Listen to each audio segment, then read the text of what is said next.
আমার কাছে নতুন 2টা টাকা আছে, নোট আছে।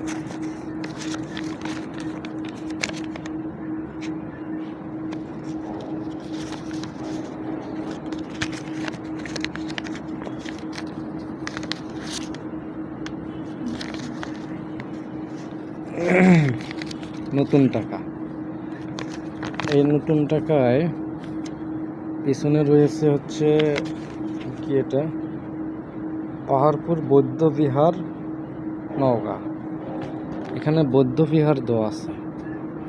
টাকাটা এতটাই পাতলা, এই পাশ থেকে ওপাশ দেখা যাচ্ছে, ওটা আমার দেখার বিষয় না। মোটা টাকায় যেখানে বারবার সিরিয়াস আসতেছে চিকন টাকা বাঙালি। আচ্ছা, উল্টাইলে দেখা যাচ্ছে কি,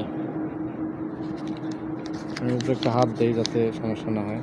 উপরে একটি মন্দির, এটা কোন মন্দির? দিনাজপুরে কাস্তজিউ মন্দির। হ্যাঁ, আমার প্রশ্ন হচ্ছে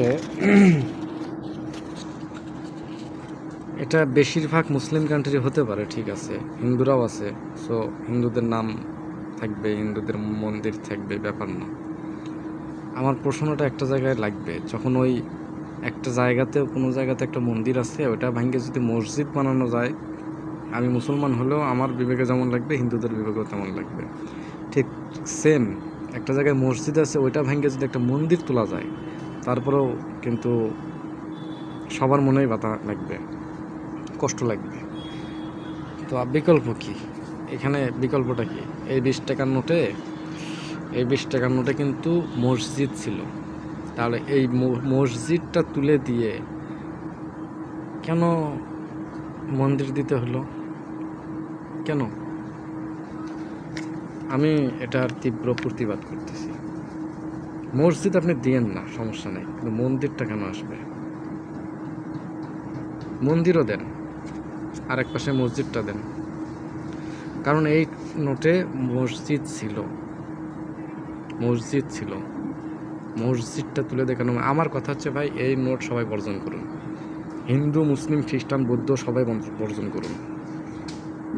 আমি এটা নিছি ভিডিওটা করার জন্য, 2টা পাইছিলাম, নিলাম। নেক্সট টাইম আমাকে যদি এটা কেউ দেয়, আমি নিব না, বলবো ভাই ওটাতে মন্দির আছে, আমি ওটা নিব না, সোজা কথা। আর আমি এই 2টা নোট কাউকে দিবও না, রেখে দিলাম। ছিড়ব কিনা জানি না, ছিড়লে তো বাংলাদেশের ক্ষতি। যদি কখনো বাংলাদেশ ব্যাংক ফেরত চাই, আমি দিয়ে দেবো, দিয়ে 40 টাকা নেব। সবাই বর্জন করার অনুরোধ রইল সবাইকে। নতুন টাকাকে বর্জন না, 20 টাকার নোট বর্জন। অন্য টাকার খবর জানি না কী অবস্থা।